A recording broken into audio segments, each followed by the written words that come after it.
সম্মানিত প্রধান অতিথি, মঞ্চে উপবিষ্ট জাতীয় নেতৃবৃন্দ, আমার সামনে উপস্থিত মিডিয়ার ভাইয়েরা এবং বাংলাদেশের মজলুম জনগণ, সবাইকে জানাই সংগ্রামী সালাম ও শুভেচ্ছা। আসসালামু আলাইকুম। আমাদের দেশের গ্রাম অঞ্চলে এখন গড়ে 12 থেকে 18 ঘন্টা পর্যন্ত বিদ্যুৎ পাওয়া যাচ্ছে না। দ্রব্যমূল্যের ঊর্ধ্বগতিতে সাধারণ মানুষের দিন খুব কষ্টে কাটছে। তেলের জন্য যেই লাইন প্রতিদিন দেখতে পাই, মানুষ অত্যন্ত কষ্টে জীবনযাপন করছেন।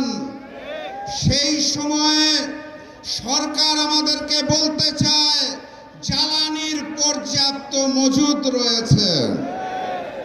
সরকারকে কঠিন ভাষায় কথা বললে তো কালকে আবার বাসায় হামলা করবে। তাহলে সম্মানের সাথে, বিনয়ের সাথে বলতে হবে, মাননীয় প্রধানমন্ত্রী, মাননীয় স্বরাষ্ট্রমন্ত্রী, মাননীয় জ্বালানি মন্ত্রী, এতই যদি মজুদ থাকে তাহলে এত বড় লাইন কেন? এই মজুদ কোথায় রেখেছেন? নতুন হাওয়া ভবন কোথায় সৃষ্টি করেছেন?